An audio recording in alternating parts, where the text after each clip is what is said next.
Okay, this is how we use Autoglass Quotes to find a local company to provide windshield or autoglass repair replacement for our vehicle.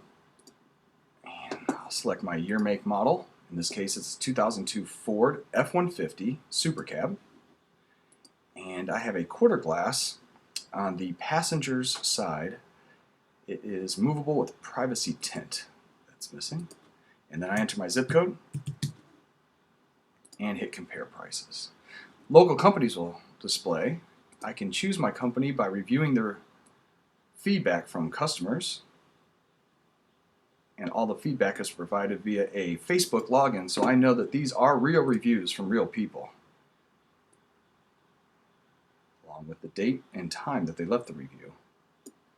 I can also choose my company by checking out the services they provide. Mobile service, Saturday service. They have warranty.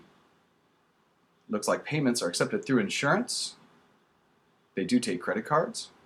Once I select my company, I can choose to either call or request a price and service through the web form. Just enter my personal information along with my email address and phone number. Choose my service date. Let's try Tuesday. And I can upload a photo of the damage to try to help the company better assess which part I require. Once the photo is uploaded, I can leave additional details. Please call with details. And I can tell them this might be an insurance claim. Send my request, and I should expect to hear from that company shortly.